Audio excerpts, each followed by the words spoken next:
construcción del mito llamado Justo Armas. Por mito entenderemos la definición que Levi-Strauss nos ofrece en el libro El estructuralismo y la teoría sociológica de C.R. Babcock, abro comillas, es algo que narra una historia, una anécdota. A diferencia de la poesía en la que la palabra del individuo es decisiva, en el mito lo que importa es la historia, no la palabra. Nos pueden decir todo lo que quieran, pero el hecho histórico es completamente distinto. Es decir, que no constituye una mentira per se, porque la mayoría en El Salvador hablamos de mitos y realidades. No, el mito es una realidad también. Para hacer la diferencia tendríamos que decir mentiras y verdades. Que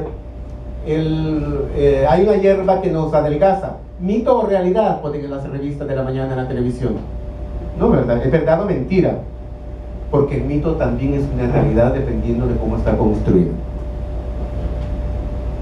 Los mitos son ante todo narraciones de historias, relatan una sucesión de acontecimientos cuya importancia reside en los acontecimientos mismos y en los detalles que los acompañan. Así, los mitos siempre estarán abiertos a la reexpresión, es decir, pueden volverse a relatar con otras palabras y pueden ser parafraseados, condensados, expandidos y reelaborados. Cierro comillas, de siempre del sociólogo y antropólogo Levi-Strauss.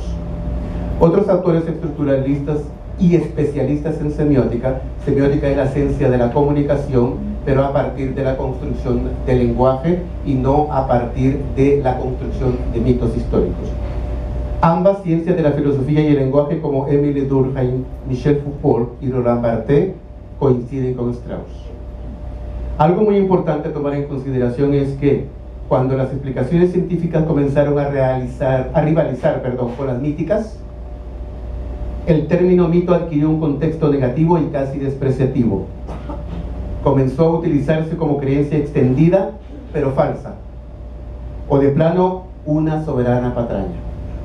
Por eso el hecho lingüístico semiótico es fundamental para definir términos y no utilizarlos atropelladamente y sin contextualización apropiada.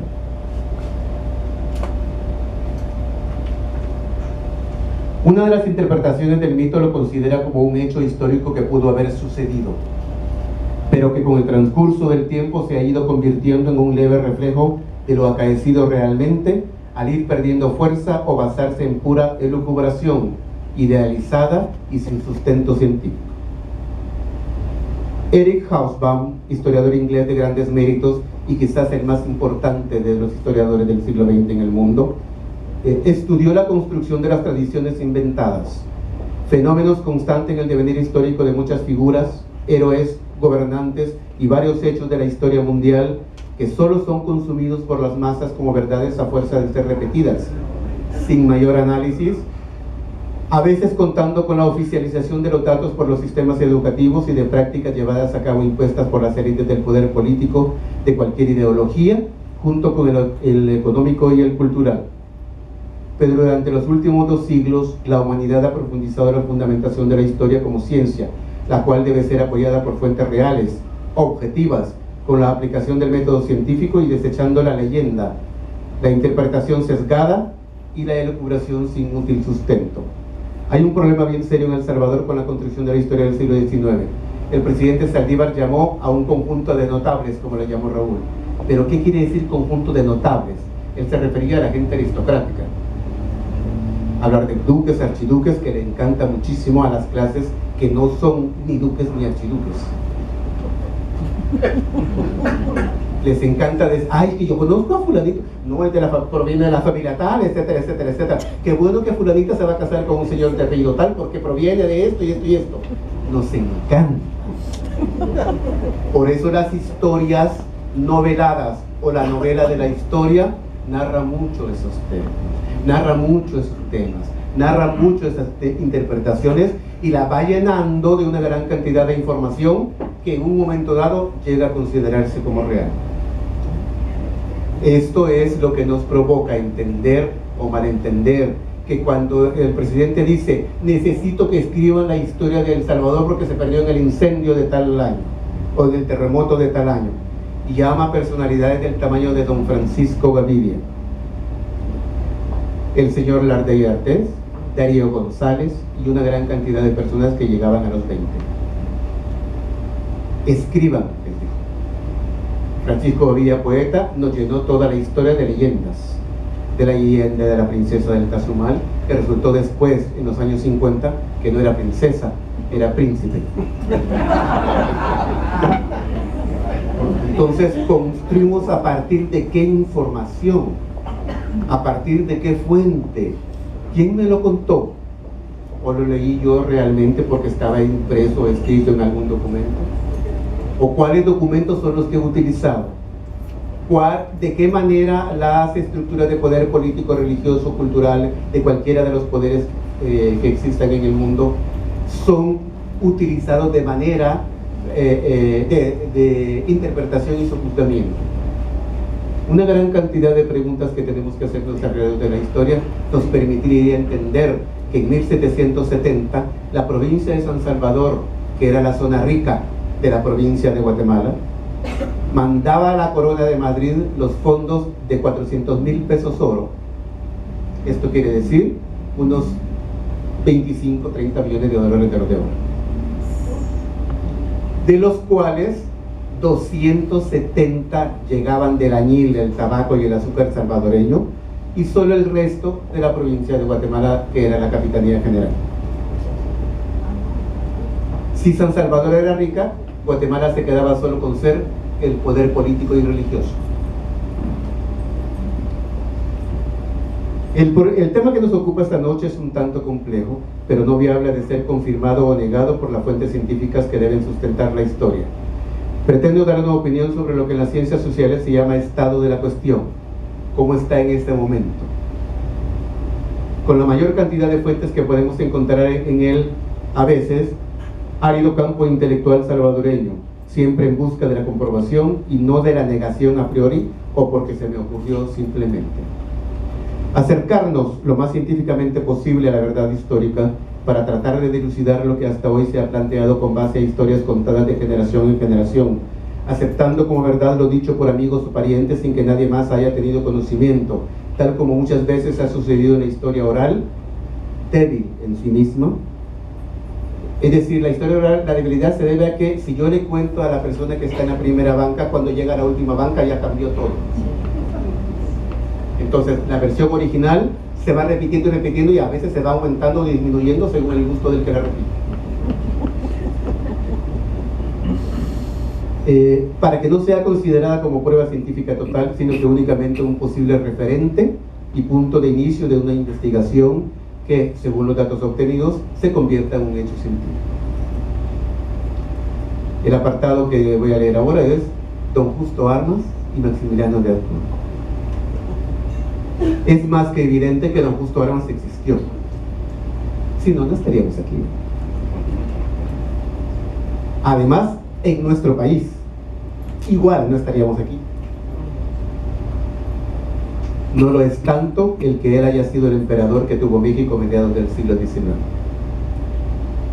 El licenciado Francisco Hidalgo, que es un artista plástico, es mexicano, es sociólogo y ha estudiado todas estas cuestiones también, ¿verdad? Y estaba impresionado de lo que sería, de lo que fue el emperador de su país. Veamos entonces las hipótesis que se pretenden demostrar, las cuales son a veces asumidas por muchos que dicen conocer el tema como si fueran axiomas, es decir, una verdad evidente por sí misma. Se mencionan dos fechas de la aparición del señor Armas en San Salvador, después de afirmarnos que naufragó, que andaba descalzo por una promesa hecha a la Virgen María de hacerlo así si se salvaba, que hablaba varios idiomas, era muy culto y que entró por Honduras. Más adelante se forjó un prestigio y convivió con muchos miembros de la élite política y financiera del país. De repente, el náufrago comenzó a traer piezas para elaborar arte culinario y banquetes, además de otros objetos que le fueron llegando de México y de Europa. Posteriormente se habla de una confesión acerca de que él era Maximiliano de Habsburgo, que se vino a vivir a San Salvador por azares del destino, que se quedó hasta su muerte en 1936, después de, según algunos, de vivir más de 60 años en El Salvador, y según otros, solo un poco más de 40, dependiendo si aceptamos su llegada en 1871 o en 1898. En cualquiera de los casos, porque eso no está sometido a discusión, es decir, no lo estoy sometiendo a discusión, ¿verdad? Esa la pueden dar por sentado quienes así lo estimen conveniente. En cualquiera de los casos, San Salvador era una ciudad muy importante en Centroamérica. Siempre lo fue, aunque la proximidad con Guatemala le haya hecho más mal que bien, ya que, entre otras cosas, no le permitió obispado a partir de 1740 que se solicitó al Vaticano, ni universidad a partir de 1780, considerando que la Universidad de San Carlos, única de la Capitanía General, graduó únicamente a 400 personas durante 3 siglos. El 70% era de la élite salvadoreña. José Matías Delgado fue rector de la Universidad de San Carlos. José Simeón Cayo fue rector de la Universidad de San Carlos. Isidro Menéndez, padre de la legislación nacional, fue rector de la Universidad de San Carlos, etcétera, etcétera, etcétera. Por eso queríamos tener universidad aquí. Sin embargo, Guatemala decía no, porque entonces la plata no iba para el arzobispado de Guatemala. Se quedaba acá. Literalmente plata, porque teníamos plata en Charatenango, Morazán y La Unión. Así, en las crónicas del arzobispo Pedro Cortés y Larraz, en 1770 se menciona que San Salvador es una ciudad grande, rica y bien diseñada, con muchos edificios importantes, y que la provincia del mismo nombre debería ser un reino igual que la Capitanía General. Pero tenemos el complejo de que Guatemala es tan bonita. Miren esta maravilla. ¿Qué es más grande? Caminen de Lourdes a San Martín en área metropolitana a ver si es más grande Guatemala. Son mitos, son leyendas. Acerquémonos a nuestro país, porque uno de los problemas serios que tiene es la carencia de identidad cultural nacional a partir del conocimiento verdadero de la historia. Es una lucha permanente. Con una gran cantidad de habitantes, 7.118 durante la época de la colonia, y si a esto le sumamos un área metropolitana que incluye 7 pueblos a menos de 1 kilómetro de distancia, entre ellos San Jacinto, que en 1901 lo hicimos barrio porque nunca fue pueblo realmente distante de San Salvador, ¿no? Paleca, San Sebastián, Aculhuaca, que ahora conforman Ciudad Delgado.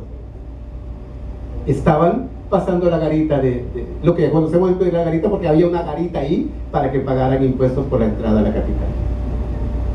Sumarían 10.600. Considerando los 19.000 de la capital Santiago, Guatemala, era factible la situación. Esto está en todas las estadísticas de los archivos de Centroamérica, del Archivo General de la Nación de la Ciudad de México y de la Biblioteca del Congreso de la Unión en Washington. Un siglo después, y en el proceso de construcción de la República como forma de Estado Nacional, habíamos dejado de ser colonia. Guatemala seguía fastidiando e invadiéndonos por lo menos 14 veces durante el siglo XIX a través de Chalchuapa, ciudad gloriosa donde yo nací, que me siento contento de haber nacido.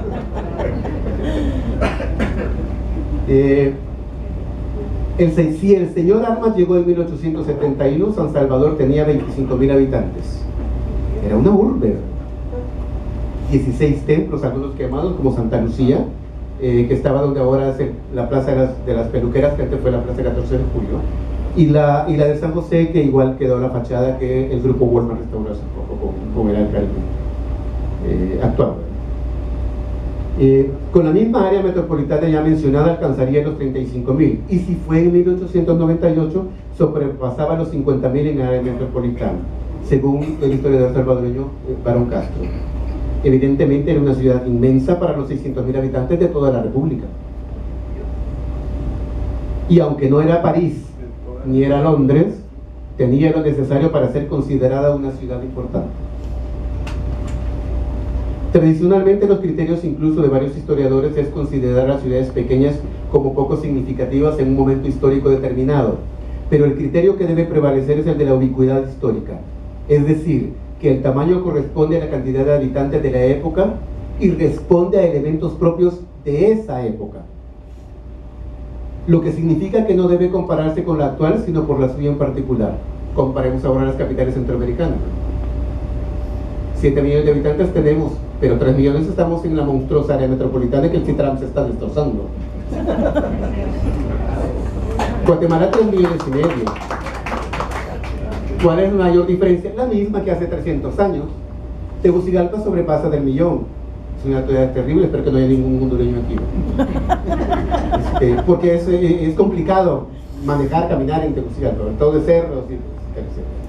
Managua no tiene centro, solo tiene una calle del aeropuerto a las empresas de salvadoreñas que están allá, ¿verdad? Simán, Metrocentro, Robles. San José siempre fue la más chiquitita de todas, ¿verdad? Es Santa Ana con 3 edificios de 20 pisos. Entonces hay que saber ubicarse. Si yo digo que una ciudad tenía 10.000 habitantes frente a 19.000, era una ciudad importante.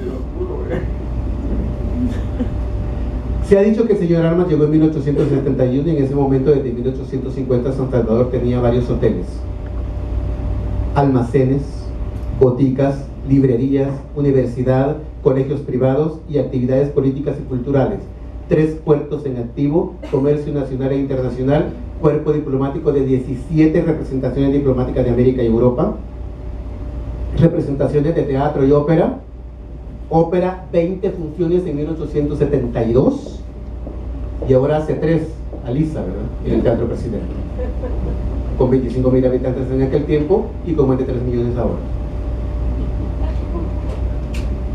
Para hablar de los límites de cultura y de la importancia que le damos también a la cultura. Por eso estoy felicísimo de estar con ustedes esta noche, porque está lleno aquí.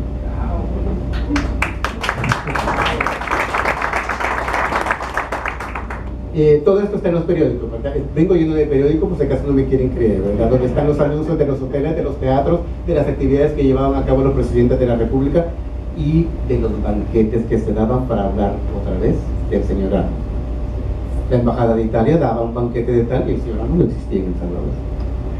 Había champán francés, cubierto de plata, copas de bacalao, porcelana de cerdos. Él no trajo eso, trajo las suyas. San Salvador ya tenía. Si fue en 1898, el Hotel Europa del señor Lardé no era el único hotel de San Salvador, tampoco lo era en 1875. En el momento de 1800, es más, era una asociación, el señor Lardé se separa del otro socio y se queda él como dueño del Hotel Europa, pero estaba el Hotel de Francia, y el Hotel Alemán, y el Hotel del Comercio, y el Hotel del Parque, todos con 20 o 30 habitaciones que además anunciaban caballerizas gigantescas para que pudieran caber los coches en que venían y los caballos donde se trasladaban las personas que pasaban por San Salvador. Tenían paja de agua y algunos hoteles como el de Francia tenía baños en cada habitación en 1866. Pero nosotros estamos acostumbrados a despreciar a nuestra ciudad y a despreciar a nuestro país. El llevar ahora al embajador me dice, ¿y por qué los salvadoreños me dicen no vaya, lo van a asaltar, le van a hacer algo? Sí, le digo, hay una palabra salvadoreña, le dije, del lenguaje coloquial salvadoreño que se llama bayunco, somos bayuncos. Y le expliqué que quería decir bayunco, ¿verdad? Para que entendiera. Habla así medio español y medio inglés y medio hebreo. Había 14 hoteles en total, incluyendo el Nuevo Mundo, el Italia, que era lujo, hace el año 1917, con la erupción del volcán de San Salvador, el Gran Hotel, el América, el Hispanoamérica, el del Parque y otros. Una veintena de restaurantes y cafés que le servían a usted más de una 50 de licores distintos. Tenían juegos de billar y obviamente había sorbetes para los niños de día. Todos con muchos servicios, almacenes de todo tipo, se impartían clases de idiomas, música y artes plásticas. Se publicaban periódicos, revistas y libros, había las necesarias actividades culturales, políticas y sociales de una ciudad capital de una república, posterior a su independencia de España y su conformación como Estado Nacional. Ya éramos Estado Nacional. Hay que quitar las telarañas de que seguíamos dependiendo de Guatemala, o peor aún, del virreinato de la Nueva España, que era México. Lo anterior se menciona con el fin de ilustrar que antes del señor Armas y a causa de las migraciones europeas y asiáticas a América, ya había los suficientes servicios que él prestaba. El Hotel de Francia era de un francés. Donde se tomaban las fotos era de un francés y una de un alemán. Las farmacias eran también de europeos, porque las migraciones que se dan después de los procesos de independencia en toda América, que lamentablemente no se recordaron con el bicentenario, ¿verdad? Porque el presidente que teníamos cuando se celebró el bicentenario no le importó un pepino que lo celebráramos. No hay un monumento. En cambio, el centenario, vayan a la Plaza Libertad, 100 años del mejor y mayor monumento precioso que tiene el país. bronces italianos, mármoles de Carrara, y ahí está. Le digo vayan porque estoy viendo algunas caras que veo que no han ido hace mucho tiempo.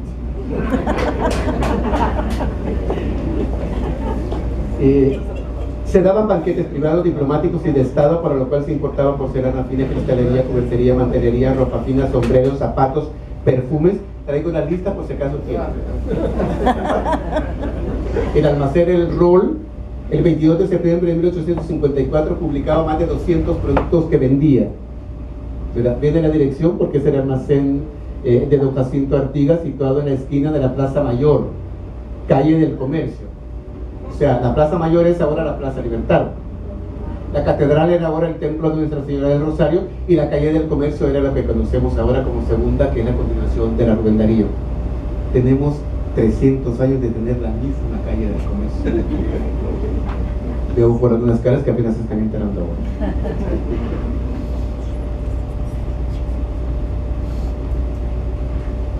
Como vemos, no era un desierto San Salvador.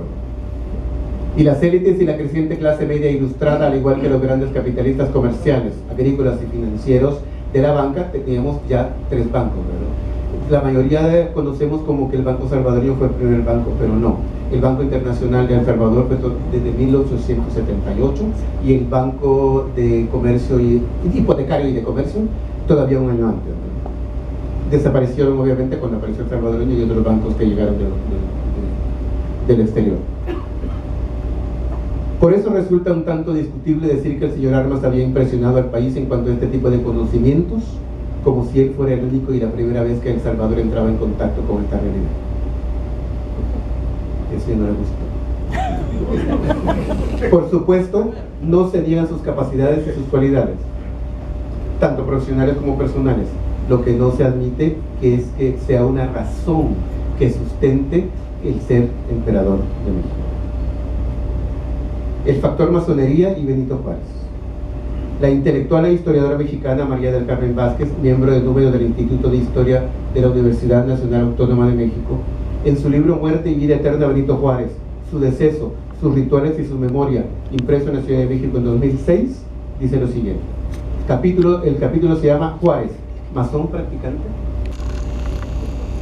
A pesar de que Juárez tuvo opositores dentro de la misma masonería por sus decisiones políticas, esta cerró filas en torno al benemérito. Después de su deceso, comenzó de alguna manera a forjar el mito juarista. Esto abrí comillas, evidentemente, ¿verdad? Una variada documentación que he encontrado en folletería y prensa decimonónica y de los primeros decenios del siglo XX me permiten corroborar esta afirmación, dice la autora mexicana. Entre otras muchas cosas hipotéticos perdones de la vida que don Benito Juárez, presidente de la República, habría hecho de algún traidor a su gobierno por el solo hecho de saber que era hermano masón.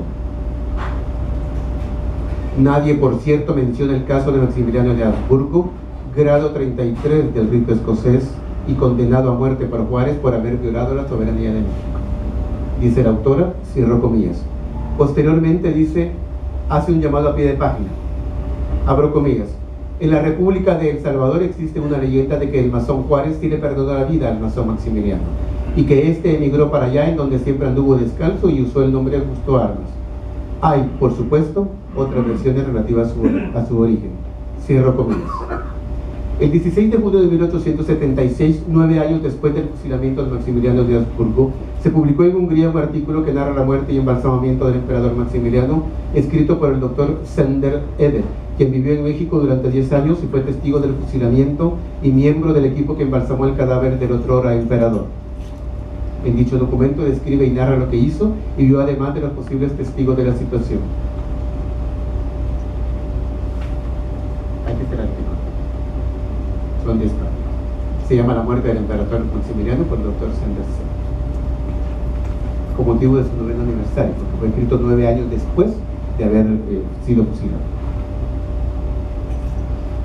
Concluyo entonces que solo el método científico aplicado a la historia puede corroborar el alcance de los mitos y su razón de ser, al igual que confirmar su carga de verdad y de no verdad.